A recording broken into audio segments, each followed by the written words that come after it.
Hello everybody, my name is Richard Vigorelli and this is Vigorelli Institute. Now, I did a thing on Saturday. Well, went for a little road trip down the 24 from where I live, almost to Chattanooga. I crossed the big artificial lake called Nickajack. Now, nestled on kind of the southeast coast of that lake is a little place. It is called Hales Dam. It was the original dam built there in the Tennessee Gorge in, I have notes, come on. They started this in, come here, let's go over here. Oh, where did you go?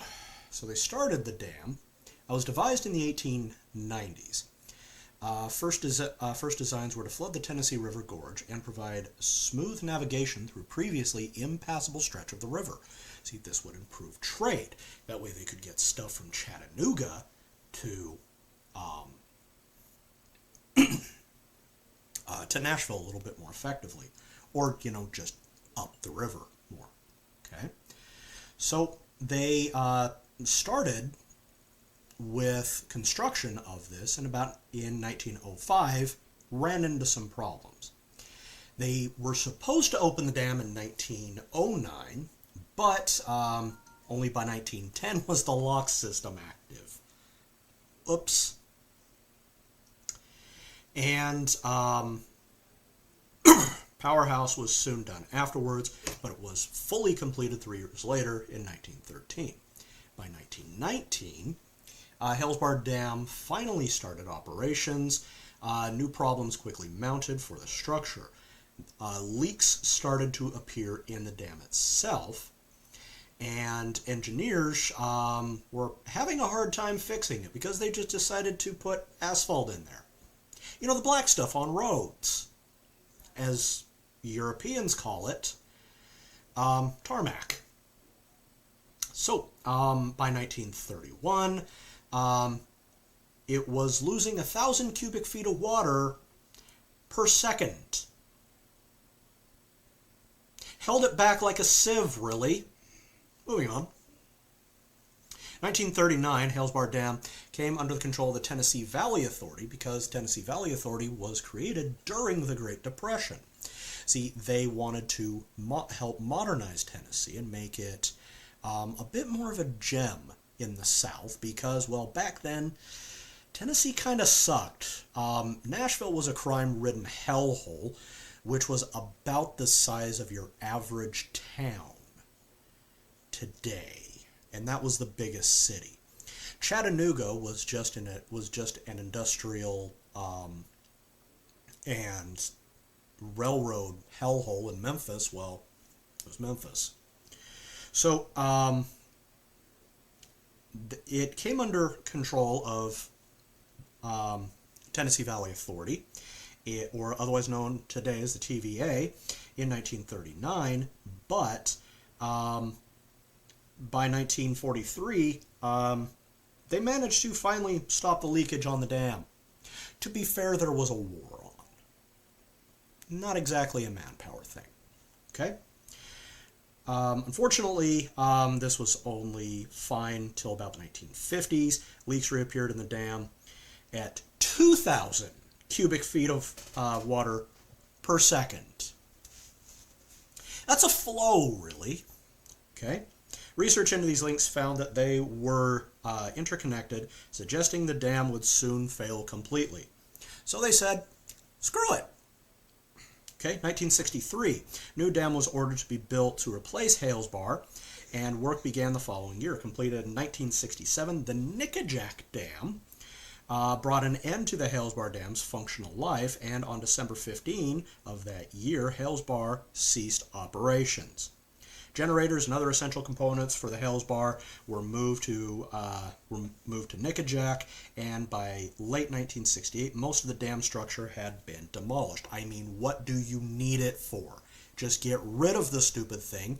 Let nature take its course. Stop auto-focusing. What the hell's wrong with you? Stop it. Thank you. Okay. Now, only the powerhouse had remained, and the lower levels were flooded. Okay. Now, as of 2023, today Hales Bar Dam is part of the Hales Bar Marina and Resort Complex. Okay. With the old powerhouse nestled closely between some boat ships on one side and floating cabins on the other. Some sections of the powerhouse are used for dry docking and storage, while much of the remaining area has been left empty. Tours have become popular, and many tourists have since left Hales Bar Dam with claims of ghostly encounters. Guests and paranormal investigators over the years have suggested that Hales Bar Dam might be haunted from its long, rough past. And I will agree. That's where we get into this. Okay? Now, during the construction of Hales Bar, because 120 years ago, especially here in the South, workers weren't exactly cared for. Okay? There wasn't a thing called OSHA back then. If you got hurt on the job, sorry, booby. If you were dumb enough to run in when they were using, explosives, and you joined the rock, well, that's kind of your fault. We told you not to, and you did it. Okay? They didn't have safety procedures. They didn't have a guy on there that his entire job was to keep you safe and alive and not hurt. Okay? That came later. Okay? Hard hats were not a thing usually. That wouldn't be until the 1930s. So you got guys working out there in whatever they were wearing, trousers, suspenders, button-down shirt, and a hat. Maybe. We'll see. Okay? And, working with explosives, smoking a cigarette, because, yeah, it was a thing back then. Now, from there, time progressed, and people living on one side of the reservoir would go to school on the other side. So there was a tunnel in there that was a drainage tunnel, and kids would regularly cross through there. Otherwise, they'd have to schlep all the way around the lake by bus, and they didn't want to do that. It took too much time. Why not just cut through? So they would sneak in because the dam had security, and off they went. Well, at one point, according to his website, with that 1,000 cubic foot leak, some little girls got caught and they drowned. So they decided to seal off those tunnels to, non-essential personnel. Now, I could have told you that. I'm just saying. So, fast forward to today. Okay. The people that watch over Hales Bar, now it is part of Tennessee's historical landmark database. They've got markers all over the place there. I did get to see the arena. It's not arena, marina, oi. They do have quite a few nice boats there. They've got a dockmaster. They've even got a dry dock set up. Now, if you go to, what's this called? hmdb.org and look up Hales Bar Dam, you will get a location and capacity, and there is a marker there. I don't know if you can see that. Now, I have actually stood there, and there's no green grass. This is old. It has been taken out and concreted up. There's a dry dock lift, and looks really nice. I stood by the lift, looked at it. Everything's in good repair. Plenty of boats in dry dock there, getting cleaned up and whatnot. And the dam house, well, it's seen better days, I will tell you that. Most of the windows are blown out, and it's managed by this little kind of, honestly, it's a trailer, for lack of a better word, where they've got a bar top where they serve whiskey and soft drinks, and there's no food. They've also got a gift shop attached, where you can buy a shirt and bottles of whiskey that they've now brewed inside. Yes, it has been turned into a distillery, and you can take a distillery tour. I took what is known as the Whole Dam Tour, DAM, by the way, because I wanted to see the whole thing so that I could, see the whole thing. Okay?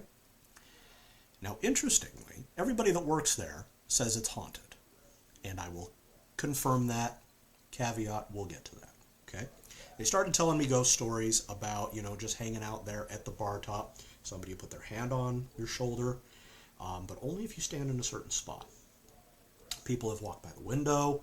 They even said one creepy one, somebody crouched at the window above them and looked in.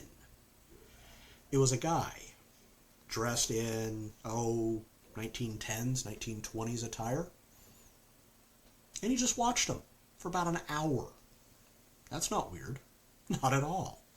So the girls that I talked to, there were two of them, they did not like that. So now they have also decided to use the space as a horror house, a haunted house during Halloween.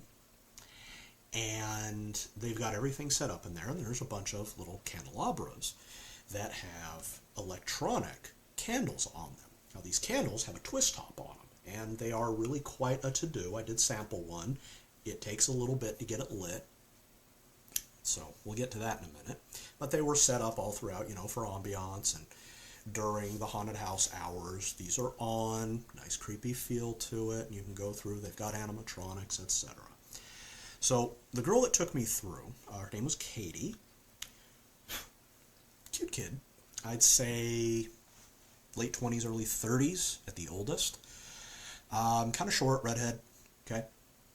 She took me through and she hated that place. She frickin' hated it. Okay. But it was her job to take me through. So I paid for the tour and we went in. Got to meet the goats, by the way, but that's not important. So we get in there, and our first stop is a hallway that leads into what is called the whirlpool room. Okay. Now the whirlpool room has been turned into their barrel room. Okay. So we got a bunch of barrels set up, and I'm looking all through this, and yeah, I can feel eyes on me. Stuff's going on, and as we're approaching that, we have to go past one of the candelabras. Guess what? Candles are on. 3 of them. She turned off one of them and 2 more lit. She was very annoyed by this. And she looked at me and said, "They are mad because you're here." I said, okay, fair enough. Now, I had already sensed a woman in the gift shop. Okay. And she didn't make herself known, but I kind of knew she was there, so we just kind of continued on. We went in there. Now, their barrel room and whirlpool room, that used to be where they had the generators, and she showed me the pit to where the generators were. It has been completely flooded. It actually went 3 levels down. That's where the girls drowned. Okay, and she said it's completely flooded and silted in. We're not going down. It's like, that's fine, I don't care. Okay, you couldn't pay me to go down there anyway. It's not safe. Okay, so I did my thing in the whirlpool room, and I looked up. Overlooking the whirlpool is a catwalk, okay, with a little office chamber thing. Come on, thank you. And there's lockers up there. They're rusted. There's a woman standing up there. Okay, she's, I'd say 5'4", reddish brown hair, really pretty. I'd say early 30s, maybe mid 20s. Okay. Got some stress to her face though. Okay. Now, I know for a fact there's nobody there because we're the only two people in the room, but, she's standing there. So I walk up and I say, is there anybody, and I asked my guide, is there anybody here? He said, yeah. People have reported a woman by the name of Molly, who's up there. She was an Irish immigrant. She plunged to her death here. She's usually wearing a white dress. Okay. And I described her back to her and said, yep, that's it. I said, okay. So I walked over to Molly, took her by the hand, and I said, it's okay if you cross over, okay? She asked me why I was there, and I asked her, do you know you're dead? She said, yes, but I can't leave. I said, why can't you? She said, I just can't. I said, well, I give you permission to go into the light. And she crossed. So, yay. Okay? So, so we go out of there, and we go back, and the candles are lit again. My guide's getting agitated, so she says, okay, do you want to go up or go down? So we've got about 45 minutes at this point, okay? And I've got to get this done because she had set a timer for an hour. She didn't want to be in there any longer than she absolutely had to be, okay?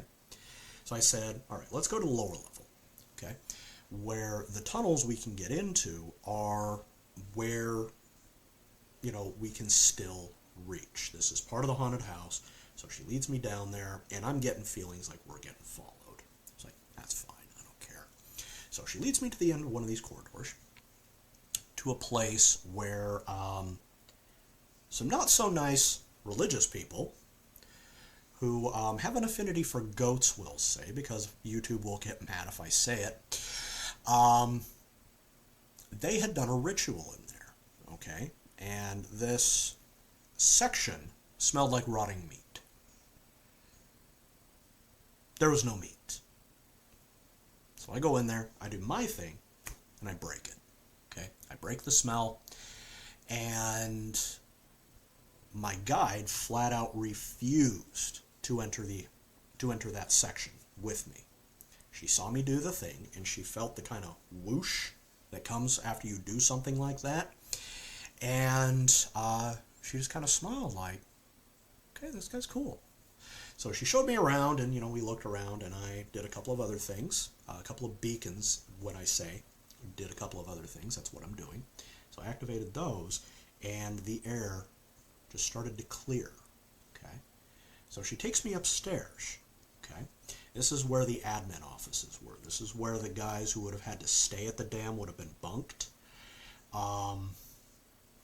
It is where the boss would have been, where they would have received clients and so forth, any kind of investments, etc. Okay? So, we go in there, and guess what? More candelabras, and they're lit. 1, 2, 3 candles are active, so she turns them all off. And we're walking around, and I'm looking for something I can latch onto, so I can turn it into a beacon. Okay? Well, I'm not finding a lot. So we get into this one room. This guy walks up to me, taps me on the shoulder, and says, hey, what are you doing here? I just look at him, and I smile. I say, follow me. What? I say, follow me. Touch the blue thing. Okay? So he's just kind of watching me. So we go around the corner, and he stops following me. So I set down a couple of beacons. We cross into their doll room. Now, as we're walking through, this place is dilapidated. It is abandoned except for, their little thing that they've rigged up. There is dust and dirt everywhere. I actually tasted that dam all the way through Sunday, and kind of gave me a bit of a stuffy nose, all the dirt that I had inhaled. But anyway, not important. Not that I'm complaining, it's just like, dude, So, birds had gotten in there and started nesting as well, okay? And all of the candles are on. So we go around in this loop, and it's like they're leading you in a loop. And I was like, that's fine. So we circle back because she wants to double check everything. Everything's off. So I see the guy again, okay? And I activate a beacon, and I get him to cross, okay? So we're going through stuff, and I'm just kind of activating a few beacons here and there. That way the whatever ghosts I'm not seeing that are in hiding at this point, they will, you know, show up and cross over, and I don't have to deal with them. Okay? So by the time we're done, this girl's kind of warmed up to me a little bit. Okay? And so we head back to the bar top. She said, you know, if what you did doesn't take, I'm going to be in trouble. I said, why? What's going to happen? They're going to torment me. I said, well, why is that? I said, because my family helped build the dam. I wouldn't be surprised if one of those ghosts in there is my ancestor. I said, okay. Well, there we are. So we get back to the bar top, and her co-worker is there. We sit and talk while this girl goes off and does her business and gets lunch and so forth. We finished that in 30-40 minutes, off of an hour, so yay. And I'm talking with her co-worker, and Katie gets back. She's eating lunch. Okay, we get to talking, you know. They're obviously stressed out about what has happened. So, as a gift, I activated the bar top right in front of them as a beacon. The room cleared. So, if you want to go down to Hales Bar, feel free. If you're into boats, you know, you want to hang out on Lake Nickajack, it looks perfectly acceptable. If you want to do the tour of the dam, feel free. They will still have a haunted tour, but I would highly doubt that place is haunted anymore. If it still is, well, maybe you can do something. See what you can do. Okay. I always tell people whenever I go on a hunt, my aim is not to, you know, document, like, oh my goodness, there are ghosties here. My goal is to make it not haunted. That's what I do. If you don't like that, I really don't care. Okay? I'm just doing my job, because those are people. Okay? And by the way, shout out to Don't Scare Claire for the inspiration to do this format of a video. A little bit different from my usual, you know, haunted ghost stuff, but here we are. I decided to do a little bit more history with it, as, you know, so I will be tagging her on this to see what her impressions are. Okay? Well, thank you very much. If you're new to the channel, like, subscribe, leave a comment, tell me I'm a dirty bugger, or hey dude, thanks for being brave and whatnot. Happy to talk with you. Yes, I do read them. I only reply to the ones I care to, or, you know, if I have a reason to reply. Okay. Visit my website, vimandvigorelli.com, in the description. I've got books, merchandise.